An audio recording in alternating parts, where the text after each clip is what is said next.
So you know what I think the TLDR here is? I could see it so clearly. I'm going to reemphasize. There are multiple games played in the market. Both can be won.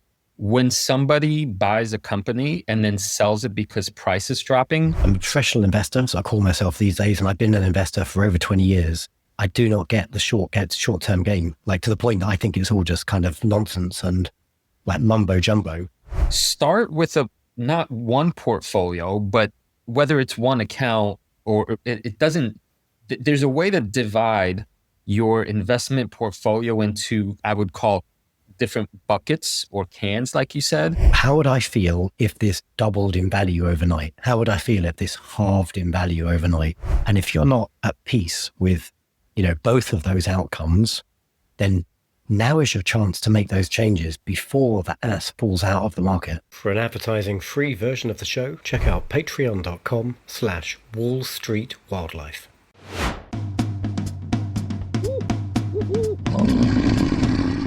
Welcome to the Deep Investing Jungle with your hosts, Luke the Badger Hallard and Krzysztof Monkey Piekarski. This week, dealing with panic selling, how to use options during market volatility, selling rather than buying, wisdom for traders applied to wisdom for long-term investors. Maybe you can guess who's who. Plus, I'm going to have a crack at doing a live valuation for Novo Nordisk using our favorite tool, fiscal.ai.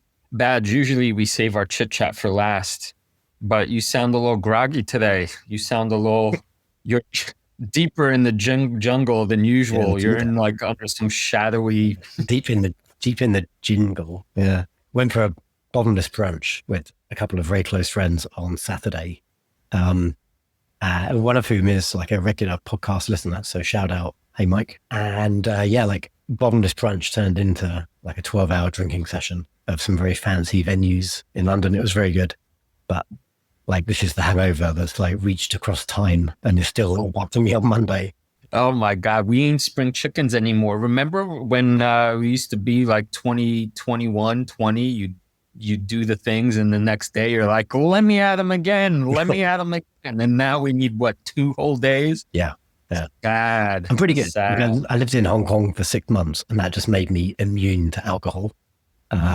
So I do pretty well with hangovers, but but this one hit me. Hey, do you subscribe to any of the magic hangover cures, like, vitamin stuff or orange juice or whatever other things? Do you do any of that? No, like you and I, we got a shipment of Magic Mind a couple of years ago when we were working for Seven Investing. Like if there's anyone out there who wants to like give us some freebie like hangover shit, we'll take it and we'll promote it on the show if it's good stuff. But no, I don't take anything like that. I just, try and stay hydrated.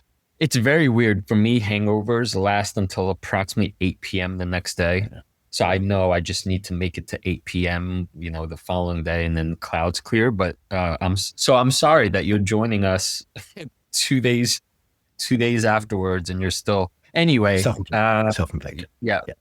Okay. All right. Last week was a tough week in some ways, because from one perspective, because the volatility was way up. I mean, the market's way up. Then the next day it changed its mind and then plummeted. And then there was another really big red day.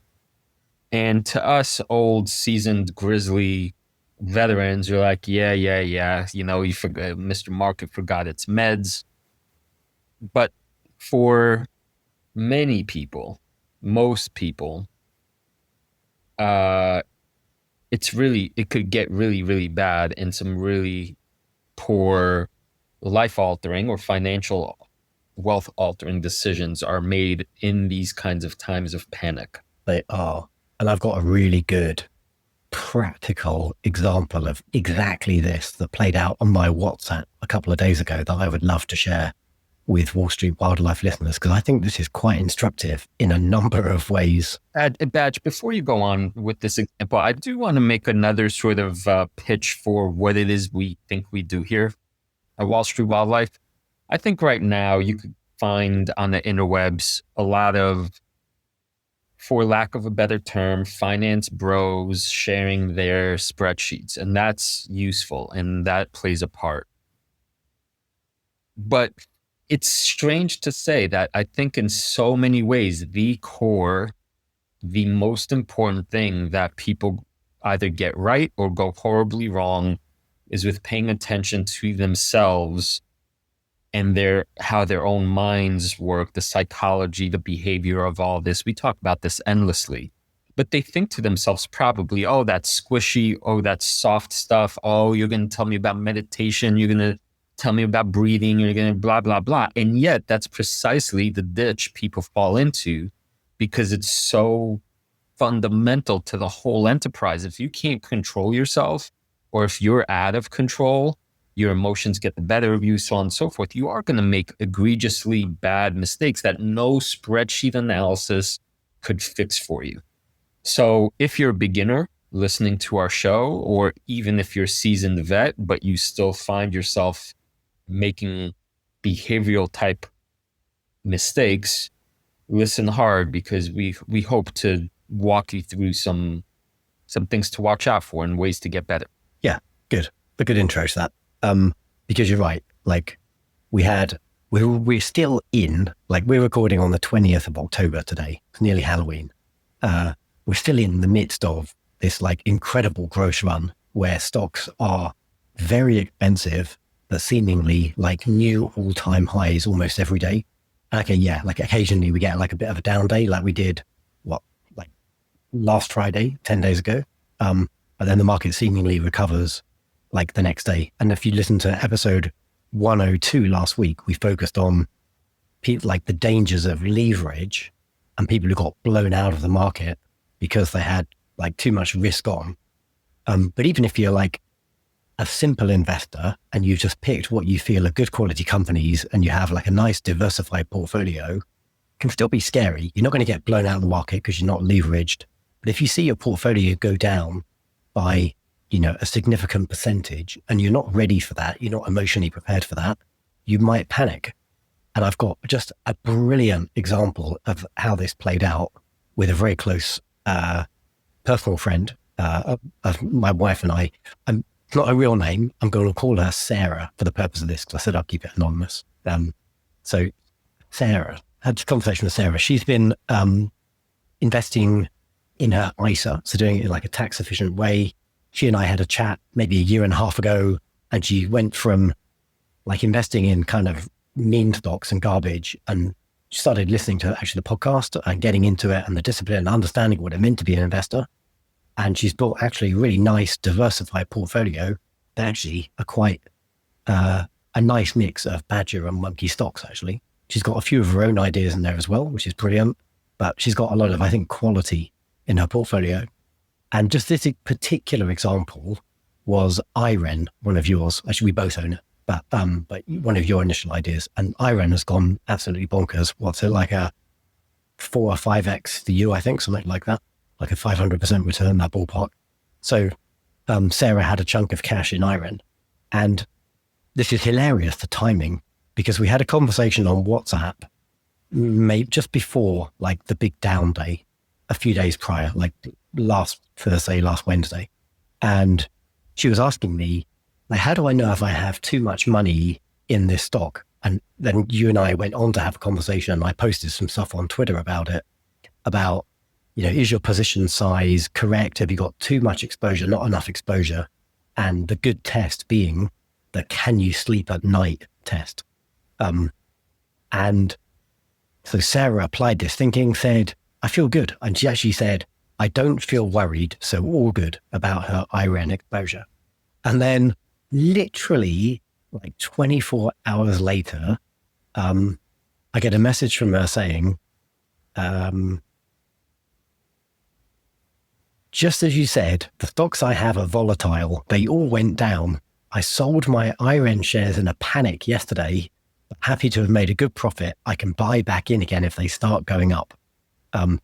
I know in hindsight, I should have trimmed it. I didn't think I was worried, but when I saw it go down quickly in a day, I just wanted to put a stop on it. Didn't know how to do that. So I just panic sold everything. So she's sort of self-admitting to, what's gone wrong here. Now there are a whole bunch of problems in this thing, but let's just focus on the cool one to start with. And we can maybe explore this in more detail in this conversation. like Sarah thought she had an exposure to IREN that she was comfortable with. And she said she'd asked herself the question, my framework, just put yourself in that mindset. What happens if it doubles tomorrow? What happens if it halves tomorrow? If I feel like I've got the wrong allocation, I'll fix it. And she said, no, I'm good. I feel like I'm not concerned. I feel like it's right. And then it did drop. So she hadn't really done that exercise properly because she said, I'm fine if it drops. And then it dropped and she wasn't fine. She panicked and she sold in a panic. So maybe let's start there, because that's such an easy mistake to make that all investors make at some point or another. And as you said in the intro, it's only when you've seen this play out many times before that you don't panic. Instead, maybe you go and reassess. You try and figure out, why did it go down?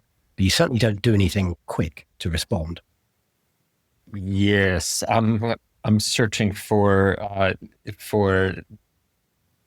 the quote that captures this, which is by Sir Mike Tyson. Everybody has a plan until they get punched in the face. Right. And, in some ways, I mean, we laugh, but this is a real human thing. I'm going to go off on a little tangent. Forgive me. This is what I do, Badge. This is why you pay me the big bucks. I was, for my Fire Philosophy podcast, I was talking with my co-host, Professor of Religious Studies, Dale Wright, and we were writing about courage. He wrote a 5-part series about courage. We were discussing, well, it's all fine and good to know what courage is, to be able to discern different kinds of it, different levels and so forth, but how do you cultivate it? Like, how do you actually become a more courageous person? I think that's a fundamentally, central question. And most people remain or keep things in the abstract, as we're talking about here.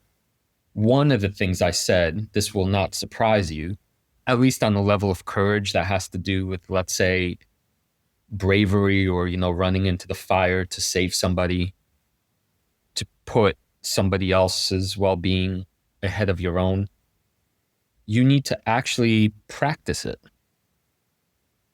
So for me, I do that in the jiu-jitsu world, because you can't fake. You can't pretend somebody's trying to break your arm or break your leg or, choke you. You have to feel, to some extent, somebody literally trying to break your arms and choke you. And then how are you going to respond? And in the jiu-jitsu world, the white belts, on the white belt level, what it means to be a white belt is when that kind of attack comes on you, you immediately panic because it's scary. But the more advanced level practitioners know you're going to panic and know the kinds of stupid things you're going to do. And they're right there waiting to take advantage. Oh, you're going to, pull this way. And then when you do that, you open yourself up and then they grab your arms, they turn you around, and now they're ready to choke you and that kind of thing. Well, I think point being is that what you're demonstrating now to me is so key in exposing, forgive that word, it's not intended to be like harsh on your friend, but exposing the difference between thinking you've made a plan and you having lived through and executed and did, you know what I mean? Like theory versus practice. So the bad news, I suppose, is there's no, I don't know about you. There's no other way but like, living through experience. And this is what you and I have, decades of. I think you're right. As I think about this, as you speak now, maybe you can practice, but I don't recommend this practice to anybody. But you and I, we've played a ton of poker in our lives. I learned a lot of these skills about mastering my emotions and not panicking. As long as I know I'm making good decisions, not worrying about the result. I learned those skills at the poker table, but it took like decades. And it took, you go and you play your A game, you just be unlucky and like you get a beating, you lose a couple of $1,000 and you're like, wow. But as long as you focus on analyze what you were doing, your decision making, if that was the right decision.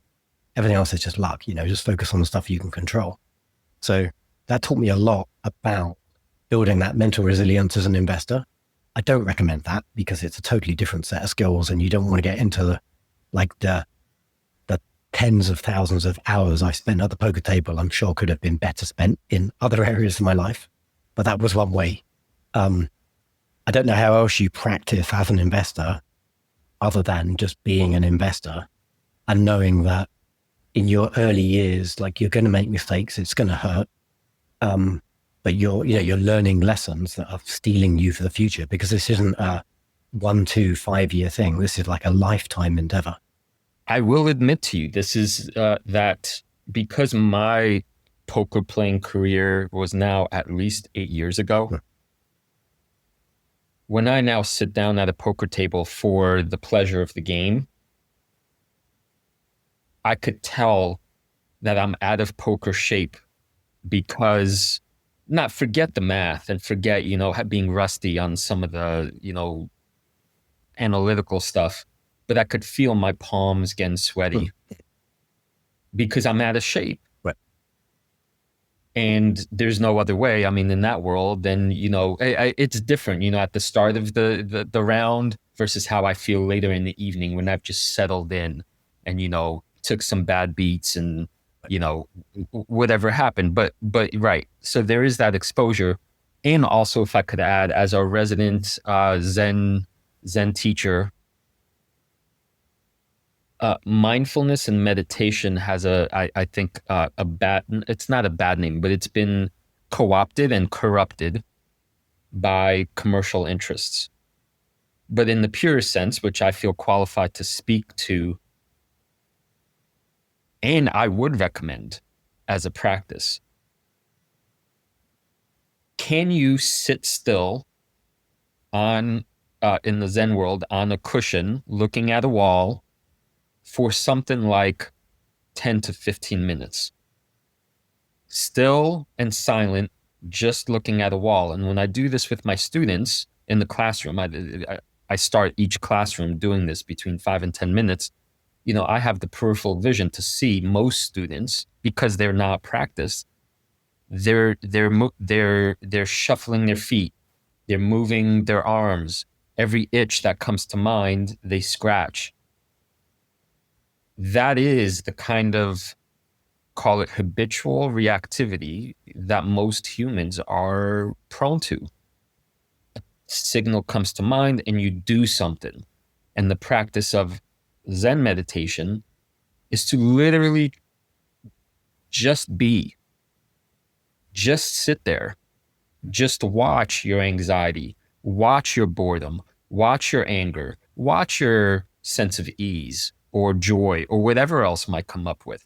But if you do that for something like 10 minutes every day, you begin to teach your body what it means to witness panic, but not react from the place of panic. I can't recommend meditative practices more highly, and I don't even care, especially for beginners, if they are doing the kind of more commercialized version of it that is not what I would name as pure Zen or whatever. Just start, just do something like that, and you'll. It's not that you'll see, but I think people would be surprised at how it affects their whole life, not just an investing way. Yeah. Okay, good. Fair enough. So if you've got any takeaways so far, you can learn a bunch of stuff playing poker, but I do not recommend that. You can learn a bunch of stuff by sitting on cushions and staring at the wall, and Krzysztof does recommend that. But let's make it investing practical. Because yeah.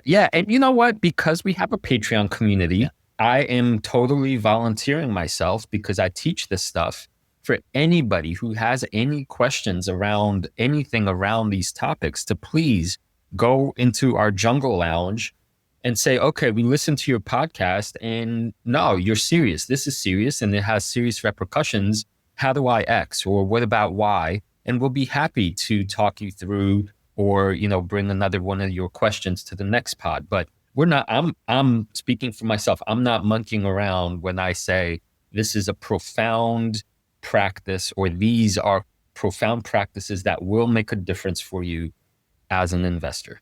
And like, so there's a direction we should take the conversation in there as well, because we're building actually a nice community on YouTube. We get a lot of comments every day now on our videos, and it's often like, this stock is up 500%. Like, thanks, that was brilliant. Like, what do I do now? Right. So yeah, I mean, engage with us or find friends, find, buddy, an investing buddy somewhere in your social circle. And you've got someone to kind of lean on when you feel like those dangerous emotions. And, almost as dangerous, maybe even more dangerous than fear and panic is like greed and FOMO, the other side of it.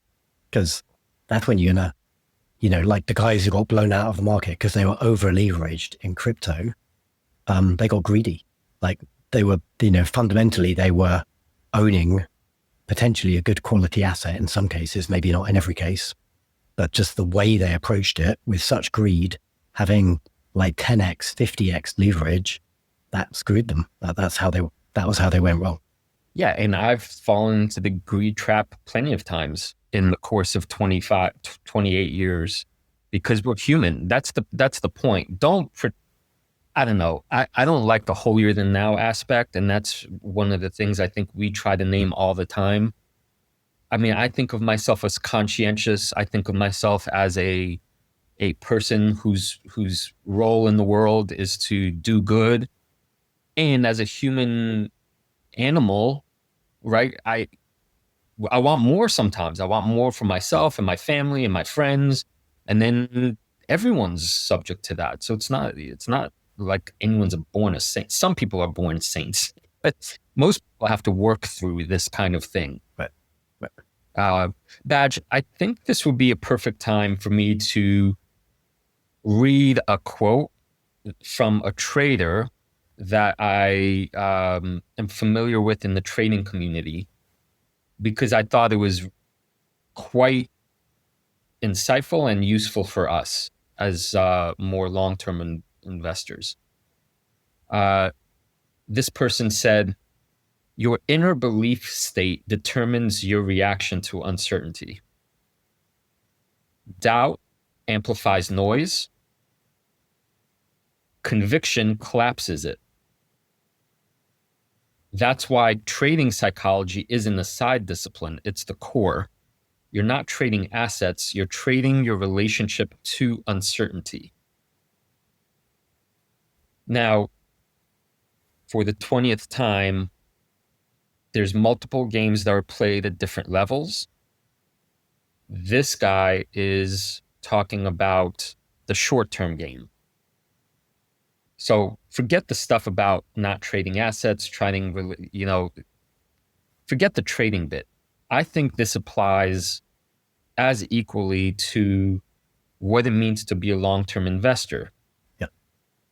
When you have doubt, meaning I would translate that as when you have not done the due diligence necessary, you will not see that or feel that you're an owner of a company. Yeah. You're going to see prices going up and down. And you're probably not going to think in terms of value. You're going to think, oh, I'm losing money. So your inner belief there is, I don't know what I own, and the price is falling, therefore I need to sell because other people are selling. Exactly right. And like bringing it back to this WhatsApp conversation with Sarah, like she's saying the price is down, I'm panicking, I'm selling, I can buy it back later. Like that, leaning into this quote of yours, like if she truly understood IREN, say in this example, and if she had conviction about it, well, maybe in reaction to the price movement, the right thing to do would be to go and do a bit more research and try and understand why has the price moved. Is it because something has actually just fundamentally gone wrong with IREN overnight? Asteroid hit their HQ, or the business model suddenly broken, huge competitor, like something which has damaged the investment. Because then you might make a structured, like appropriate decision to sell it? Or is it just, which it was in this case, I believe, is it just the whole market's down because like the Republican administration have just tweeted something or they've posted a truth about trade wars with China. It's sent the whole market into turmoil. All stocks are down today. And it just happens that IREN is, down a bit more than most because it's a small cap, highly volatile, highly speculative asset right now. And then there's nothing wrong with the company. It's just what's happening in the wider world. And you might even then decide, well, I'm going to buy a bit more as opposed to panic and selling it. At least you're making like a decision that's grounded in conviction and research and understanding, not an emotional decision. I think I want to name two badge diagnose what I think is really a fundamental problem in 2025. You're looking at screens, right? People are looking at screens all day, whether on their phone or on a desktop chart. And what is it that they're seeing? They're literally seeing tickers and numbers, right? So that trains your mind to think I'm an owner of an abstract symbol and a price. You've had your lifelong success because you fundamentally bought a company and you think like I am a part owner. In other words, I share in the profits of Intuitive Surgical, which builds robotic arms and helps surgeons. And it took them years and years and years and years of research and building out to actually make these things. And you could see them in the operating rooms right? And so the moment the price drops, you would not in the million years think I'm getting rid of all those robotic arms, all those surgeons no longer know what they're doing. You think like an owner or a house owner, right? You wouldn't just sell your house in 10 minutes because, I don't know, skunk pooped in your yard or, right? You just wouldn't, because you could feel a house or you live in a house or you take care of a house.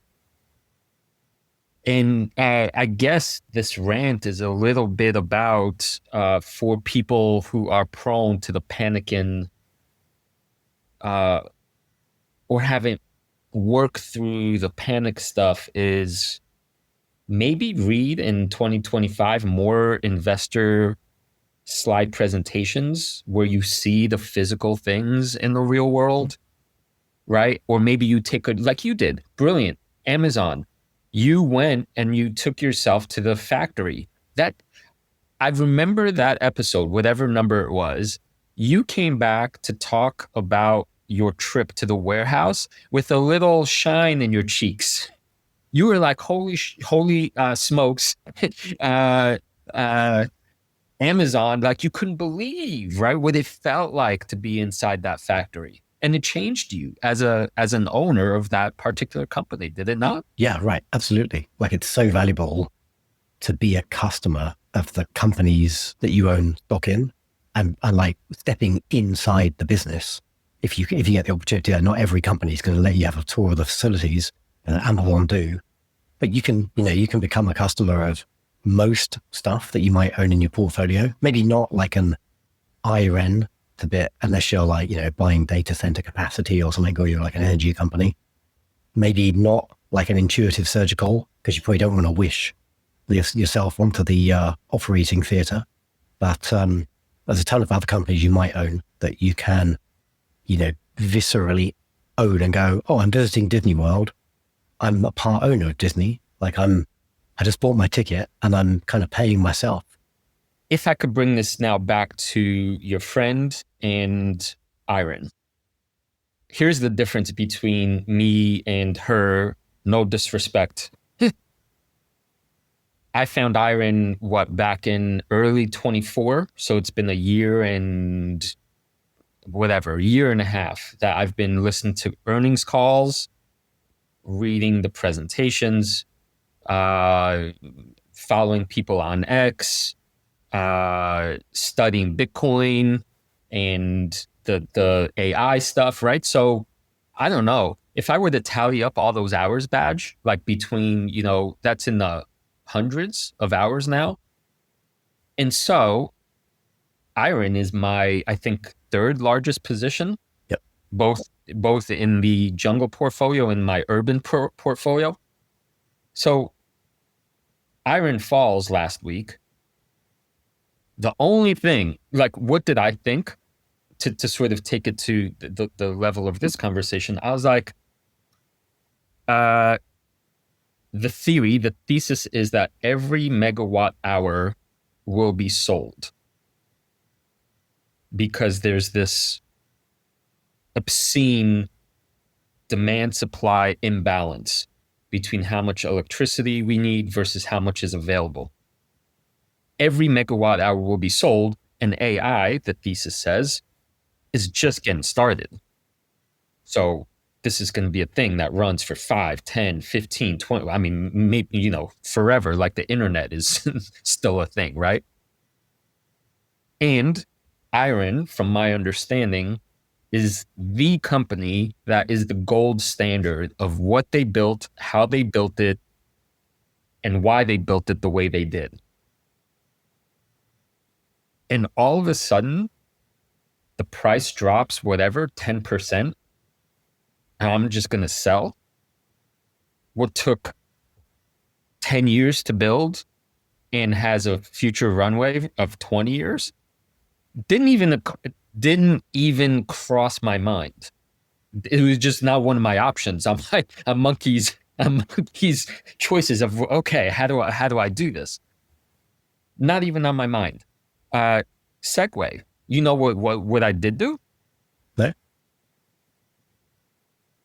Actually, this wasn't with IREN, but it's a close cousin. Another one of Monkey's King of the Jungle holdings, Cypher.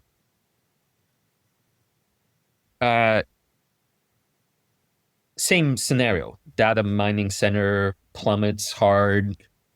But unlike IREN, I don't have a lot of Cypher. What I did was I sold puts. Badge, do you know, should I explain what that means and why I did that? I think let's, yes, but then you're now taking us into more complex territory. So why don't we do that after we close out this main bit? Because I've got a couple of things I want to come back to in the Sarah WhatsApp. But yes, you're right. That's a good strategy, but that's like going beyond like beginner strategy. And I think there's still some beginner lessons I want to wring out of this little WhatsApp conversation. Let me just do that to wrap it up then, because I think there's two things remaining that are really interesting. So again, I'm just going to read from the WhatsApp conversation. I sold IREN shares in a panic yesterday, but happy to. I made a good profit. I can buy back in again if they start going up. So like, you know where I want to go with this one, right? It's I can buy back in again if they start going up. And it sounds simple, but it's fatally flawed as an approach, because you're not going to do that. If you've got out of a stock, like say IREN, and you made, maybe you've 4 or 5x your money, turned, a couple of thousand into like tens of thousands, who knows? And then you sold it because you're like, oh, it's going down. I've got to lock in, bank my gains. And it starts going down. Well, you're fooling yourself when you say, I'm going to buy back. Because if it keeps going down, like you'd always be looking for the bottom. You'd be trying to find the bottom and you won't catch it. You won't catch it. So if it keeps going down, you'd be like, oh, I'll just wait, one more day, one more week, one more month. It'll keep going down. And then when you miss the point, because it starts going back up again, because everything just operates in cycles. When it starts going back up again, you'll be like, oh, I missed the bottom. So I'll just wait for it to get back to where it was like 2 days ago when it was really down, and I'll buy it then. But now it's going up and you feel like you've missed the boat. And you're like, I can't buy back in now because I could have bought in for, $10 cheaper a few days ago or last month. And you never get back into this position because you've tried to market time. You failed unless you were incredibly lucky. You failed to time the bottom perfectly. And then, you've anchored, like you've fixed your mind on this price that you could have bought the stock at, which you probably never see again. And if you do see that price again, well, it's going down. So you'd be like, oh, I better wait and let it really, really go down. Like you just make life so hard for yourself. And if you, like the simple answer is, I mean, just don't do that. If you, yeah, exactly. Right. Like there's a slightly more advanced approach, which is you might trim a bit. Like last week, I talked about trimming Axon because I think it's incredibly expensive at its current valuation. I haven't got out of it altogether. So there's no price in my mind where I'm anchored to and going, oh, I sold Axon at so many dollars. I'm going to buy it back at so many dollars. It felt expensive. So I just took a little bit off. I reduced my exposure. And that's a way of navigating that. But if you want to keep it really simple, just buy good quality companies and hold them for a long time. Don't mess with them. If you really want to keep it simple, don't even look at your portfolio, like coffee can, some of this stuff for decades and then come back and just kind of see what happened. 2 points, Badge, strategy wise. One, also taxes. Most people have to deal with taxes.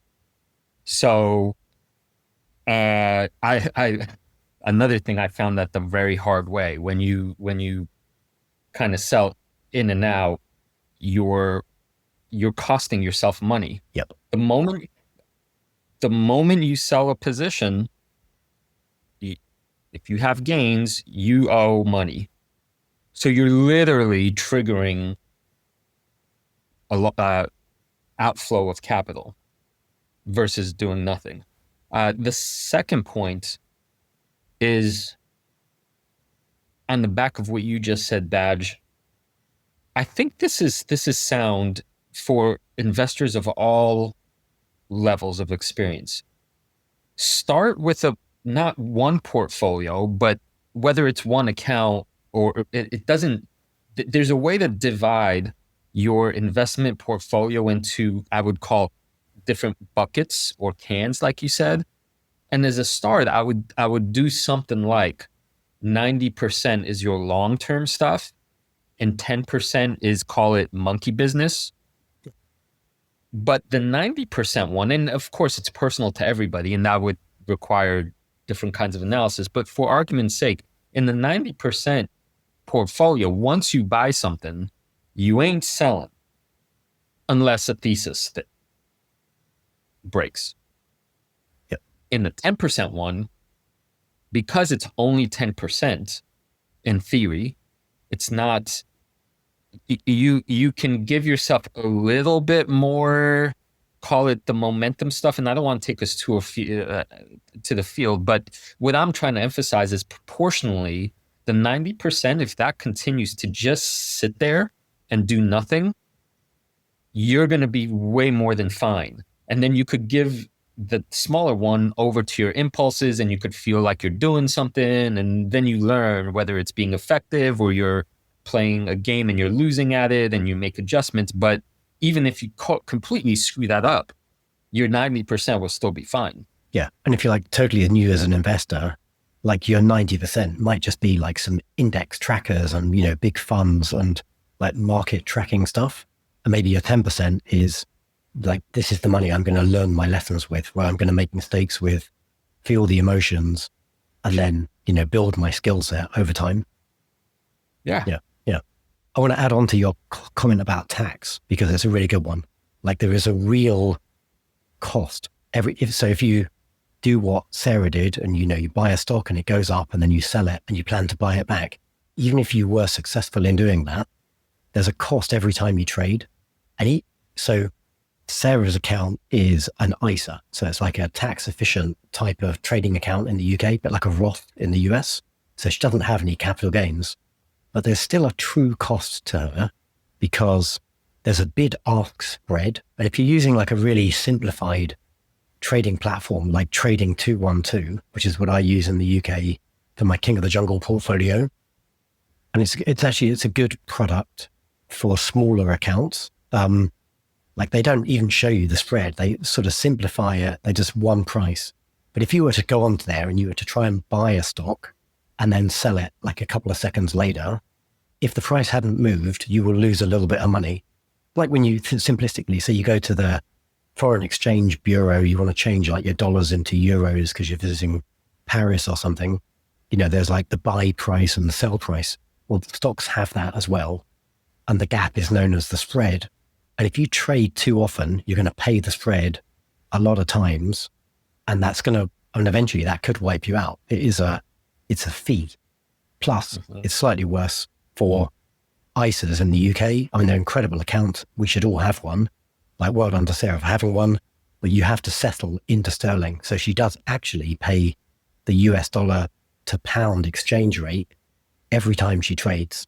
So like simplistically, my advice to her on the WhatsApp was like, just assume you're losing 1% every time you do a trade.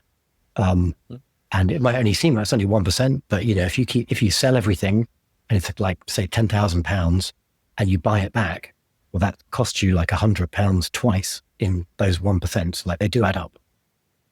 Yeah. So you know what I think the TLDR here is? I could see it so clearly. I'm going to reemphasize. There are multiple games played in the market. Both can be won. When somebody buys a company and then sells it because price is dropping, they are, by virtue of their actions, admitting they're playing the short-term game. In this case, your friend thinks of herself not as a short-term player, however. She thinks of herself as a long-term investor. So she made a categorical error. She basically forgot the game she was playing and broke one of the cardinal rules of the long-term buy and hold game, hopped over to the short-term game where she doesn't have the skill set or the understanding to win that game, and she's basically set herself up for losing. So know the game you're playing and then go from there. Yeah. And like I'm a professional investor, so I call myself these days, and I've been an investor for over 20 years. I do not get the short-term game, like to the point that I think it's all just kind of nonsense and like mumbo jumbo. And you've kind of convinced me it's not. There is something there. I know that's not my world. I don't understand the kind of metrics that short-term people look at, so I just don't play that game. Yeah, and that could be as simple as that. And I think one of the values that you and I bring to this show, particularly as it's unfolded over the last, 3 years of recording, is that I've gotten more confident in the skill set required to do the short-term stuff. But when you and I talk, we're always labeling clearly which goggles do we have on. And it's not in the, at least I think I'm not, because I'm a long-term investor, I don't need to disparage either game. I just need to know what it is I think I'm doing. All right. That was a long conversation about a simple WhatsApp. I think really instructive. And I think probably, I think it's a really useful time right now, October 2025, to be thinking about this. And even if you haven't made those kind of mistakes yourself, like really truly ask yourself those questions about like the bigger stocks in your portfolio. Take your biggest position in like an individual company and just really truly try and like sit on a cushion, face the wall for 20 minutes and just feel, how would I feel if this doubled in value overnight? How would I feel if this halved in value overnight? And if you're not at peace with, both of those outcomes, then now is your chance to make those changes before the ass falls out of the market. I'm not saying the ass is going to fall out of the market anytime soon, but it will one day. One day in the next 10 years, my portfolio will, over a relatively short period of time, say a year, probably halve in value. And it's happened to me before, and it's going to happen to me again. Like, I hope I'm in the game long enough that this happens to me another 10 times, right? Because that's just part of the game, part of the cycle. And if you can internalize that, like those moments can become the most profitable, beneficial moments for you, not the most damaging and impactful. But if you sell when stuff is down, that's how you realize those problems, and that's how you really do yourself damage.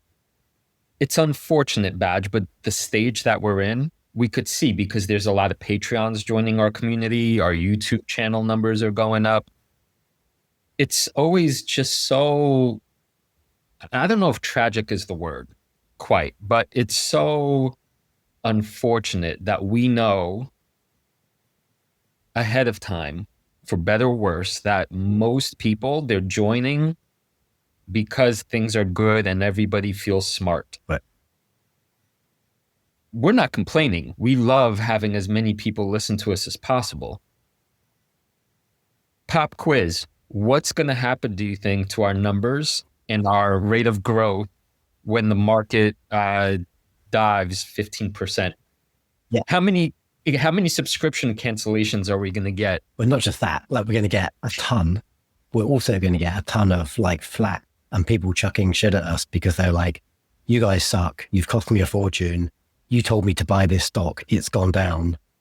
Like, yeah, that it's going to happen. That's just the nature of the game. And if you really feel like that and you're listening and you're like, if you're listening to this and it's a year's time, 2026, happen to have picked up this episode, like, I'm sorry, like, so be it, right? That is just the way the whims of the market operates. And no, we didn't tell you to buy anything. We're trying to give you the tools and the skill set so you can make your own decisions. You know who's going to be exempt from that, though?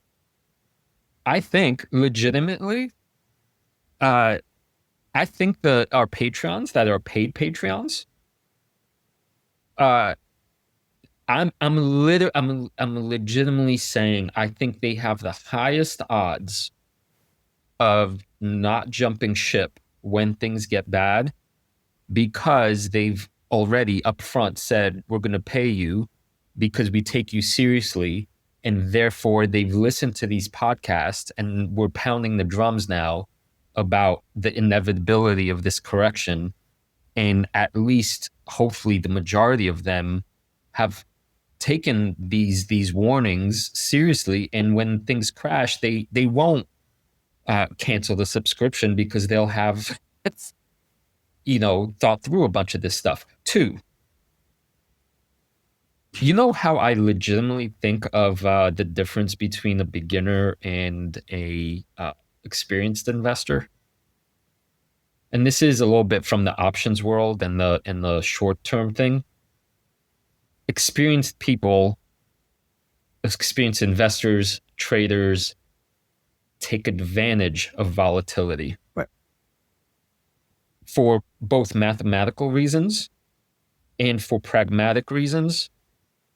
They don't fear it. So I don't want to get too into the weeds of complex option stuff, but one small note is that when things go up and down, the IV in options, the implied volatility number goes up, which means you can make more money if you know what you're doing with that stuff. That's for another show. But there's ways to succeed in the market no matter what's happening is kind of, because you said, is it worth talking about selling puts? Maybe we should sidebar into that a little bit because that is an alternative response to selling the stock.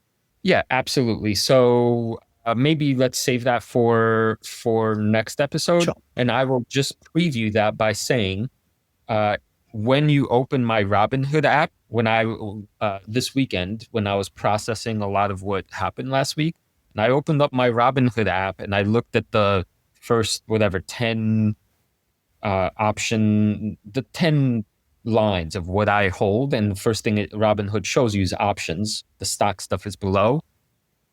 I think it was 7 out of 10 things that I did were sold puts. So for those of you getting this episode now, you may wish to, ahead of time, do a little bit of your own digging and research into what is Monkey talking about when he's saying sell and put. What is that? What is a put? And then I'll catch you up next week. Cool. All right. Good stuff. Should we talk valuations? And I want to do a bit of a live screen share of finchat.ai. I've got something to share before I go there. Yeah. Are you up for it? Yeah. I think, yeah. The hangover's maybe fading a bit. So here's something I'm working on, but it's sort of nearing completion. And I'm calling this my valuation metrics cheat sheet. And So I said I was trimming some companies last week, Axon and Palantir and CrowdStrike. I've been trimming fairly actively. And then there's some companies like Novo Nordisk I'm adding to.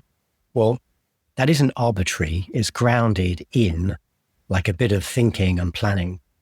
And I don't want to I'm not going to try and give you a valuation masterclass in 10 minutes in one podcast episode, but I thought I would start to provide a tool that maybe gives you a starting point. So what this little matrix on screen now is companies go through like levels of maturity from like the tiniest, like just like a PowerPoint, like just like an idea pre-revenue. We've got some pre-revenue companies in our portfolios through to mature behemoths that are paying dividends and eventually like they slip into terminal decline.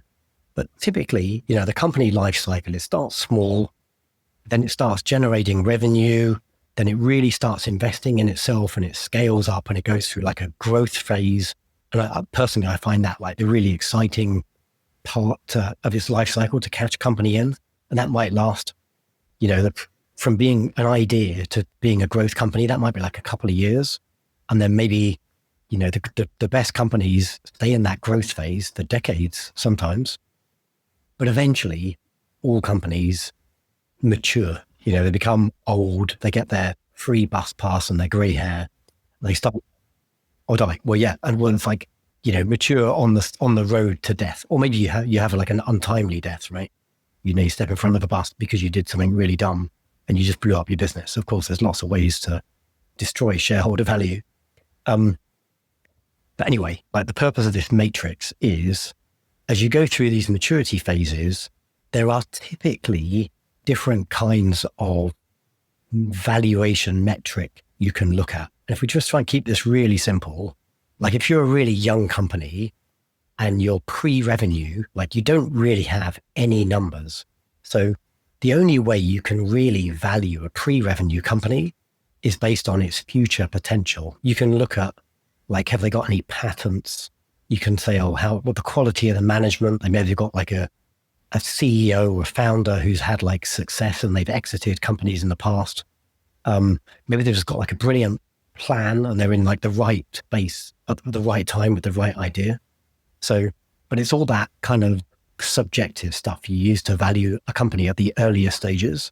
But once you start subjective narrative, subjective, and not just subjective, if I may, not just like I feel because I have warm and fuzzies, but closer to the way an artist interprets narratives and can make sense of complex dynamics and paint a really convincing picture, if you will, right? Subjective in that way. And by the way, I really, for better or worse, intuitively love this stage of investing.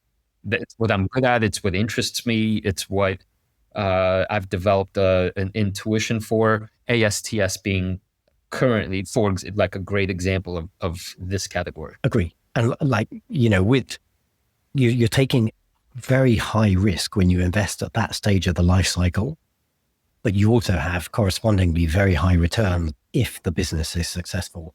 Because not every business that's pre-revenue is going to become a success. Like most will fail. That's kind of the venture capital game. You have to make like 10 plus bets and you're doing well if like one or two of those actually deliver some sort of shareholder return at the end of a fairly long journey. And I would say, actually, I like your comment about it's subjective and the art. I do think actually the art of investing and valuing a company exists all the way along these maturity scales. Like there's still a lot of art to valuing a mature dividend payer, a company that's like, it's now not at the end of its life, but now it's in a mode where it's focused on returning capital to shareholders with dividends and with buybacks. But there are different metrics for the main purpose of this diagram. There are different metrics you can typically use at each stage.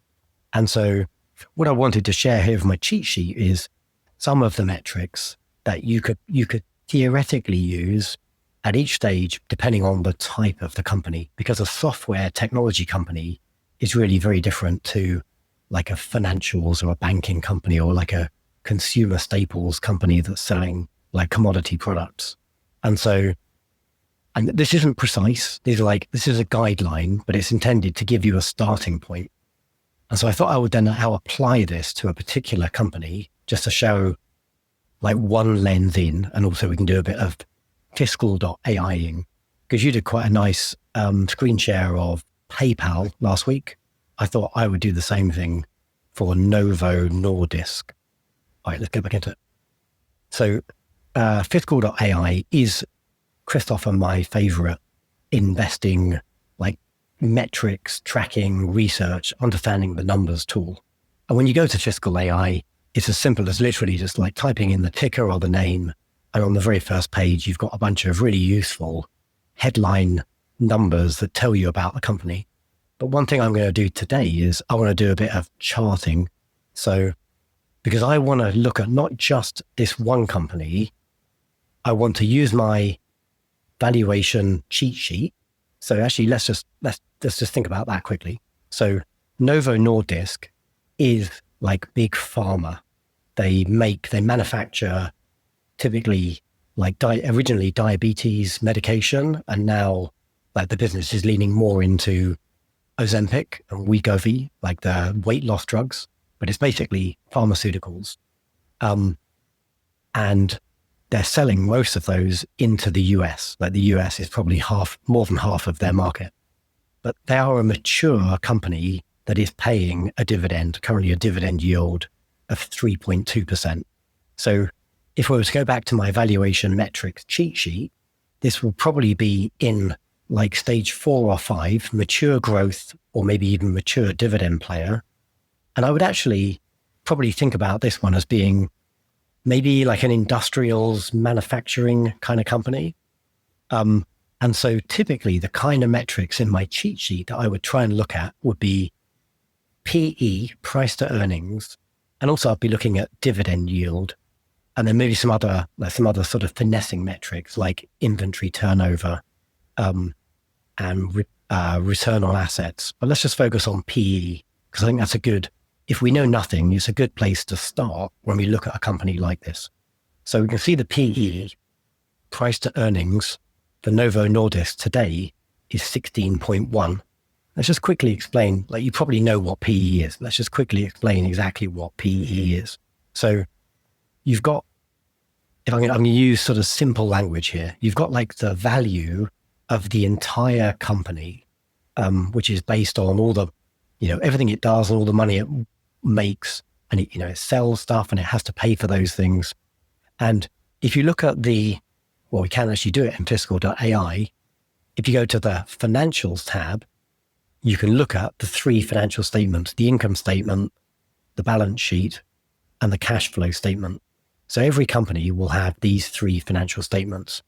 And it's like a story. If you learn to read these numbers, it's a story, and you can see like in the last LTM, that's the last 12 months. So like the rolling year up to today, their revenue. So it's kind of like the sales, how much money they made, which in this case was give or take $312 billion. And then we can see the cost of goods sold. That's like, actually, Badger, quick note. I wanted to say this before. The units here are in the what's it called? The Danish currency. Danish kroner, correct? Yeah. Oh, on the same market cap on the first page, it showed it as 1 point something trillion. In US dollars, it's closer to 185 billion. So maybe click on the USD tab. Yeah, exactly. There we go. Yeah, exactly. No, that's a really good point, because this is actually one of the things I like most about fiscal.ai. It will do this translation from like the currency that the company does its accounting in, which in this case is Danish kroner, but it will translate it to US dollars, because we're about to compare Novo Nordisk to a couple of its peers, which are US companies or British companies. If you look at them all on like a like-for-like basis, like dollars is a fairly standard way to do that. So when we do that, yes, you're right. You can see that their revenue was 48 billion US dollars. And And then the cost of goods sold was $7.6 billion. So that, like, simplistically, if this was a really young company, it's not, that would be an interesting way to measure it, because you'd look at what's called its gross margin. You'd be like, they sold $50 billion worth of stuff, and the raw materials cost them $7 billion. So it's actually a really healthy gross margin. Yeah, like an 84% gross margin. Like, it's like the excess money you generate when you go from raw materials to the actual thing you sold. And as you work your way down the income statement. Actually, Batch, well, quick point here. You know what I think one of the hardest things to do for every investor is to make the numbers mean something because they're relative. But sometimes it is pretty simple, meaning for somebody completely new to this and you tell them what's a good gross margin, well, I don't know. What is a good gross margin, right? If you think, for example, in the supermarket world, what is that? Like for every item you sell, you only keep 3% profit or something like that, because you can't, supermarkets are ultra competitive and you can't upcharge customers and so forth. But here, Novo keeps about 85%, 85 cents per dollar sold. So even if you don't know, relatively speaking, what's good, what's bad, you can say to yourself, 85 cents out of every dollar, that sounds pretty good, right? Like, something like that. Yeah, no, you're absolutely right. Yeah. And it's a really important point. Like, you can then, as long as you don't try and compare like a pharmaceutical giant with a supermarket, because they're apples and oranges, they're not the same thing. But you could compare one pharmaceutical giant with another pharmaceutical giant, because fundamentally they're in the same business. And maybe they're even like direct competitors for certain product lines. And so you can usefully compare the gross margin of, say, like an Amazon versus a Mercado Libre, and you can draw some quite useful conclusions about that. No, I don't want to, that was a good sidebar. I don't want to boil to death like the income statement. Maybe we do that in future episodes. I did just want to explain what PE actually means, because as you can see, as you go down the income statement, okay, you got your costs of goods sold, then you get to your gross profit, and then you've got expenses around having a sales team and having like R&D, because you have to develop new drugs. And then you might have like administration, other kinds of expenses. Maybe you've got like CapEx, you have to go and buy like another warehouse or a manufacturing plant. Basically, think of all the things you need to do to run the business, and you start getting towards the bottom of the income statement. And then you might also have to pay like tax, and maybe you earn some interest on some money you have saved. Maybe you have some debt. There's all these sort of financial things that you do when you run a business as well. When it's kind of like you get to the very end, you get to your net income, and that's like truly like your profit. That's like true profit that the company has. It's the income net of everything else. And so the PE ratio is basically, price earnings ratio is basically like the net income, how much real profit at the bottom line of the company generated versus its market cap, like the value of the whole company. And if we go back to that first page, like our quick hint sheet, right now, Novo Nordisk is 16.1 PE. So essentially, if you well, actually, sorry, that's the next 12 months. Oh, sorry, yes, right. Yes, good point. Yep. It's 15. 15, correct. Yes, you're right. That's interesting that it's actually, I haven't spotted that it's lower on a trailing versus a next 12 months basis. I'll go and think about that separately. Yeah, but whatever. Yeah. Oh, and since I already interrupted you, little side note, when we talk in everyday conversation, we will say things like, what's the bottom line? That's from the income statement. And that phrase, top line, means how revenue. Literally what is the first thing you see is how much revenue is coming in. Right. Bottom line is, after you take out all the other stuff, what's the essence here? What's the bottom line? Okay. And let's remind ourselves, right? The bottom line is it's only really useful as a metric for a mature company, because it's already built all of its factories and it's done all its investing, and it's efficient and it's operating, and it's like this smooth, like well-oiled machine. if it was a young company, that just wouldn't be useful because it's still going to spend a ton of money on maybe R&D and break into new markets and do weird things and maybe acquire other companies.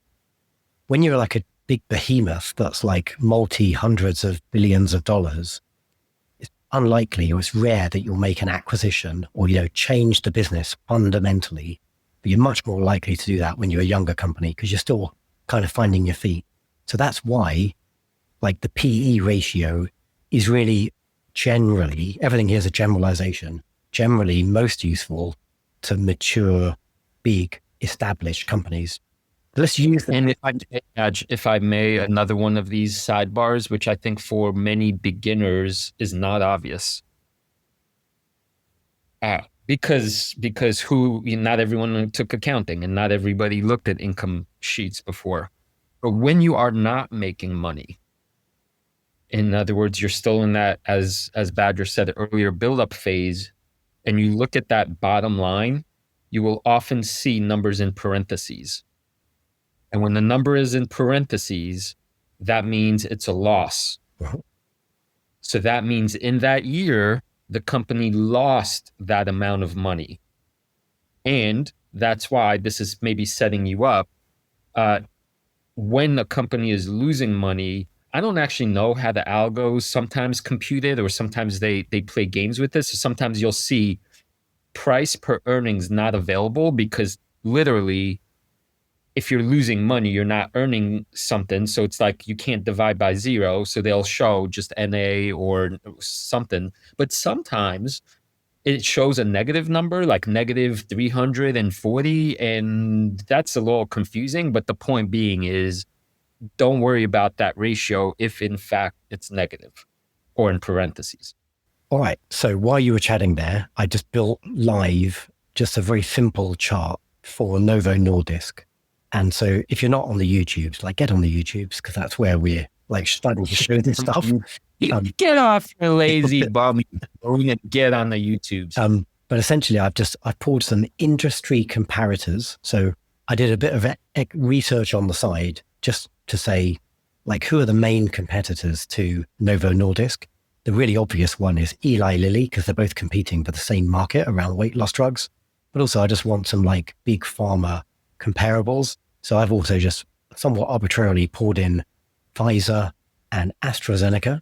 So we've got like 4 big names that are broadly like they're doing the same kind of thing. I know they're not exactly the same business, but they're in the same segment. So we can compare them. We can draw some useful ideas. And I've kept this really simple. All I've plotted is market cap, PE, and dividend yield, because these will tell us something about the story. Now, this is not by any means like the whole story to how you do a valuation for a company.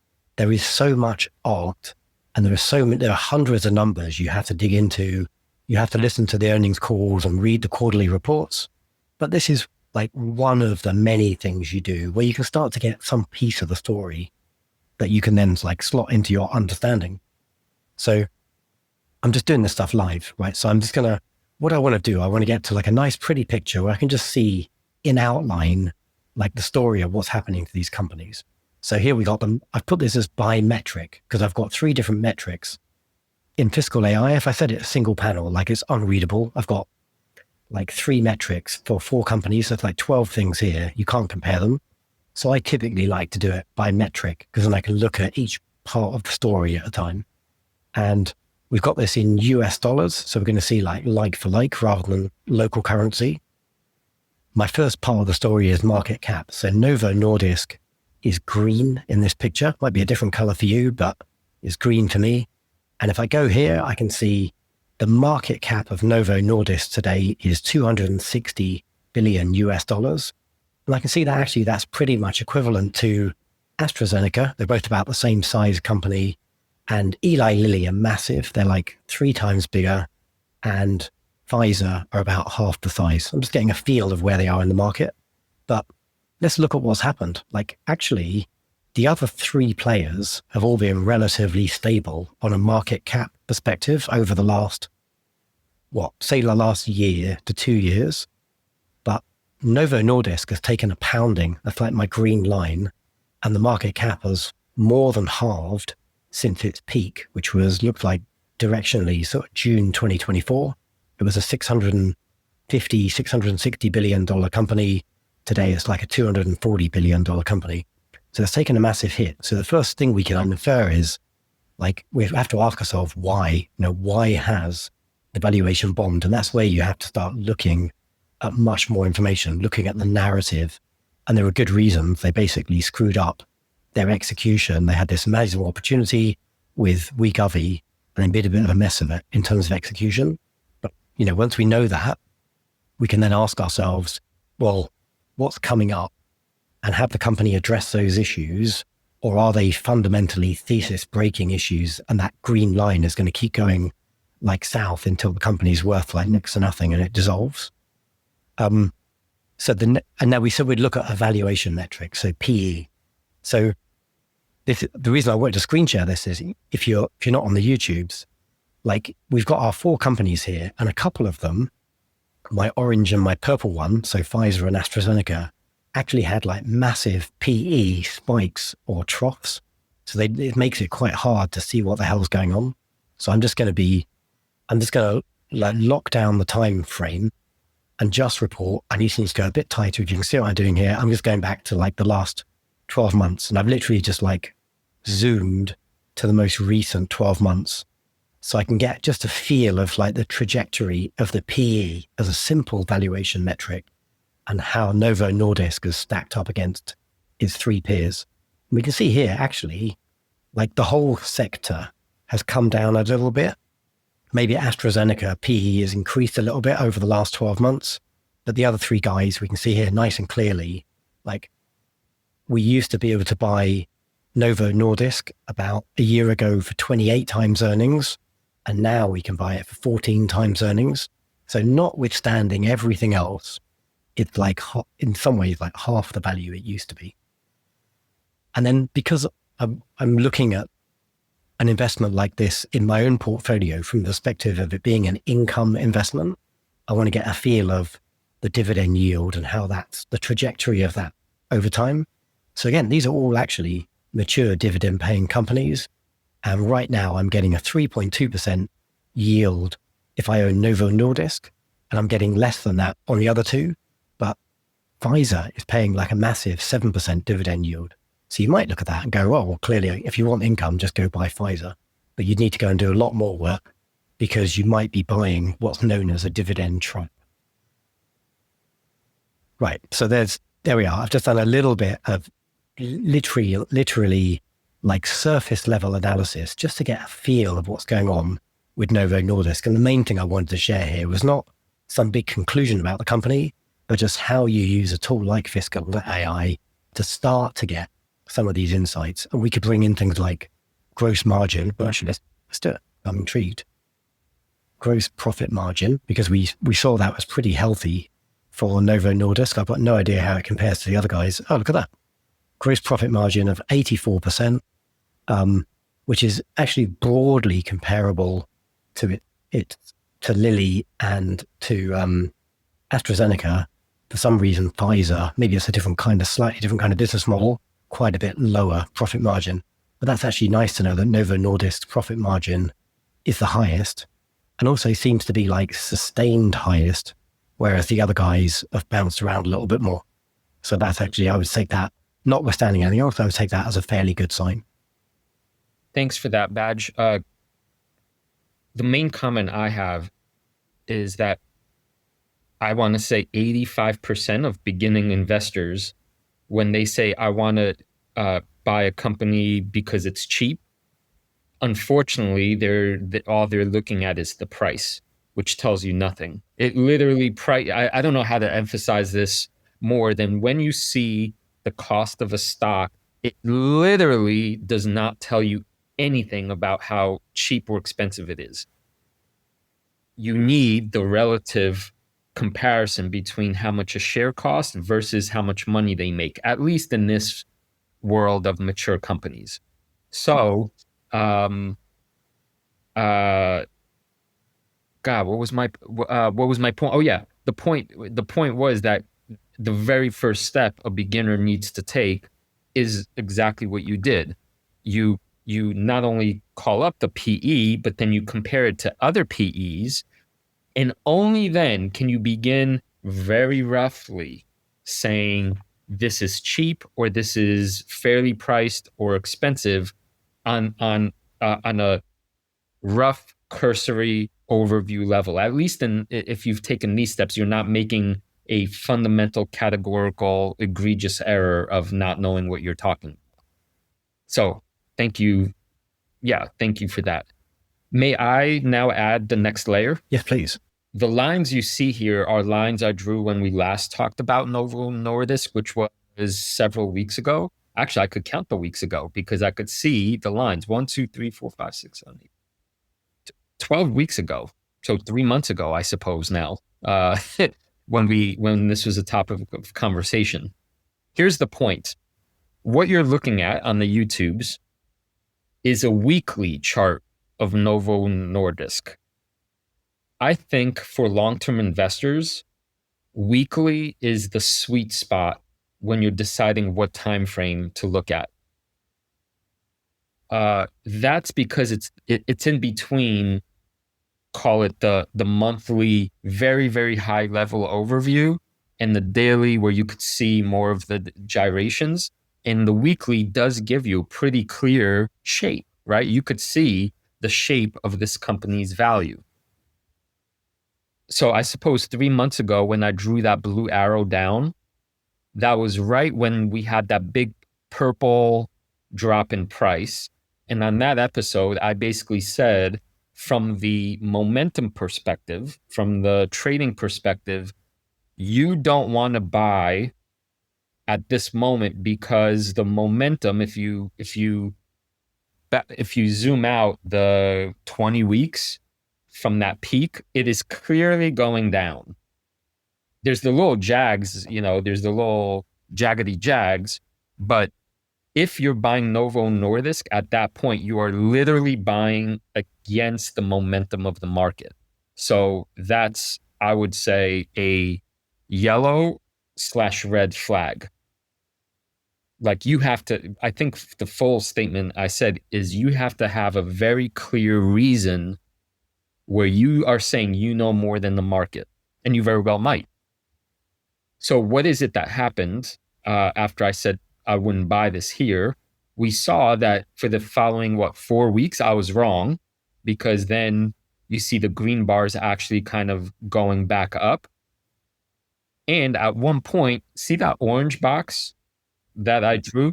Usually when traders draw on their charts, it's only a line. It's only a single line.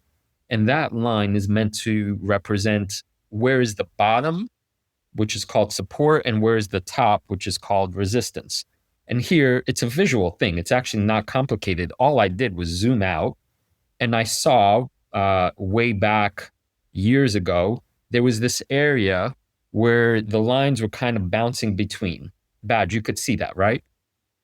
From bottom to top, and they were staying within that particular range until I can't actually see the date on this because I'm just using a snapshot I took, until there's the moment where that green line broke out of that orange box and then kept going. And you could see as soon as it broke out, it kept going to the very, very top until the bottom again. So I drew that orange box because I could see, oh, we're back in the orange box again, which to my mind says odds are that we're actually going to be probably stuck in this box again until we either go severely below it or we get one of these green bars above it.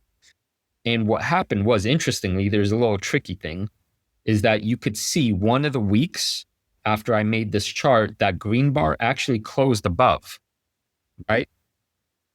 That is a danger from the momentum trading spot. That's actually a dangerous moment because you could be, in a sense, given false confidence to say, oh, we broke above that limiting space, and now it looks like Novo is actually going to regain its momentum and start trading up. But you'd be guilty of having itchy fingers because you would technically need to wait one more week to make sure that that's confirmed. And what ended up happening is the following weeks, it actually dropped right back into the box. And now, as of today's day, it's actually that breakout did not happen. And so the momentum still, from my visual perspective, continues to be down/sideways. So were I to want to buy more of this because I believe my own thesis, I would still wait until we got a close on the weekly price above that orange box and basically two closes. And then I would start putting money in. It's good. And I think we can link this nicely back to where we started today's conversation about know the game you're playing. Because when you have a long-term mindset, you have certain tools, and you have a short-term mindset, you have certain tools, and maybe you're a bit of a hybrid like yourself and you use all the tools. And then you can start to not only like identify and buy great companies, but you can also buy them at a time, like a short-term period. You find the right entry time using some of these indicators, so that you hopefully catch a turnaround. I mean, honestly, if I knew more about Novo, I would use this time. I guess I would use this moment in the company's history to really get clear about my thesis statement. I would think to myself, I'm not in a rush right now to buy, because the chart is telling me the billions, hundreds of billions of funds trading this thing, they themselves, with all the professional tools they have and all the analysis they have and the inside info they have, blah, blah, blah, nobody is basically winning. There's no argument that these professionals are saying, oh no, this is clearly worth more than whatever the price is saying. So if all those people are kind of stuck in a battle, I, as the little guy, I'm not smarter than them. I'm not going to out hustle them. I would just dig deeper into why do I think this is a good place for my money, and build that conviction. And then once the big guys basically started moving, I'd say, okay, clearly they seen what I'm seeing. And yeah, good stuff. Yeah. Or or I would say I do know more than everybody, and that's possible. But I would just be. Maybe there's enough on that, because as a long-term investor, even in companies I know really well, I'm not so arrogant as to think I know more than anybody else. But I think maybe I know I'm playing a different game. So I can truly play a long-term game because I don't manage other people's money. I only manage my own. I know my risk tolerance. I know I can suffer a drawdown as long as I feel like it's a good quality investment. And I'm investing in companies. Like I bought Novo Nordisk again last week. I bought that with a view to holding it more than 10 years. And I kind of don't mind. I accept that my investment might go sideways or south for a chunk of time. I just want to get that decision taken and move on, because I've only got so much brain power and I want to be looking at my next opportunity to invest. If you're an institutional player, you can't play that game. You've got other investors' money that you're managing. Maybe it's pension funds, or maybe it's other big firms or clients of your firm. And you're playing you might say you're playing a long-term game, but you're actually not. You're playing a short-term game because you still have to give quarterly reports to your investors. And if you're not in this year's shit hot sector or shit hot stock, you probably feel like you have to buy it, because otherwise if you're underperforming, which most professional investors do, if you're underperforming the market, people will be like, well, why didn't you own Nvidia? You idiots. So so you end up playing a short-term game, even if you kind of delude yourself and tell a story that it's a long-term game. The only people who can be truly long-term investors, I think, are those who manage their own money and really understand the game. It occurs to me you've made an egregious error in your own investing. I'm sorry to say this publicly to you, but it's what we do. But by allocating more funds to Novo, you did not buy more greasy sausage rolls made by the fine people over at Greg's. So let that weigh heavily on your conscience, Badge. As I said previously, these are my basket. I've got like my sausage rolls making people unhealthy, and then my big pharma stocks making them healthy again. So right, you're like Beelzebub. You're whispering diabolical things into people's ears and then profiting off of them. But these are both well outside of my normal like lane of competence. I know nothing about food retail. I know very little about pharmaceuticals. In Novo's case, I actually really like the story, and I think the numbers do make sense. I have gone through the whole of all three of those like financial statements to understand them in a bit more detail. I think they are in a good place to potentially execute quite a nice turnaround, and they've got a lot of strategic things on their side in terms of the timing of certain FDA approvals and where they are relative to competitors. But I'm not a pharma expert. And in the case of like Greg's sausage rolls, I mean, both of these to me are dividend paying stocks. And so I find dividend stocks, with greatest respect to our friends over at the Dividend Talk podcast, I find them all a bit boring. So like the stuff I really want to do. No disrespect, gentlemen. Yeah. It's, we're wild animals. Yeah. They're seasoned, civilized human beings. Exactly. Yeah. I get most fun of investing in companies like ASTS and Tesla and Nvidia and companies that I feel are doing really interesting things in the world, not companies that are making sausage rolls. But if that puts a bit of dividend money in my portfolio, well, I need some of that because like I'm a retiree. Yeah, you need your acorns. Yeah. Winter's coming. Yeah. All right, Badge. Well, I think that was a solid episode. Thanks for not dying on me mid-air, for suffering through your malaise. I've got a quick pop quiz for you before we close the episode, because we were talking about one battle after another, and also Tron Ares. I mean, how dare I say those two movies in the same breath? Because in your mind they're incomparable. But have you checked out Tron Ares mode on your Tesla? Yeah. Can you say that again? What are you talking about? Obviously not. What? So that if you've got your latest Tesla software, then you have in the toy box, you've got Tron mode, and it is freaking awesome. It's really good. What in the toy box? Yeah. It's really good. Okay, cool. Oh man, I used to have so much. I was one of the first Tesla owners in Austin, and that was the thing that I remember. Like I was showing people, look at all the fun toys in the toy box, right? And of course, it gets old, but I will look into that. Cool. Yeah, check it out. Leave it turned on for a couple of days, and you'll see the most spectacular thing when you kind of walk away and the car locks. Like, it's awesome. Okay. Right. Awesome. Badge, are you ready to become a beast of an investor? I am, and my hangover is gone. Your journey starts.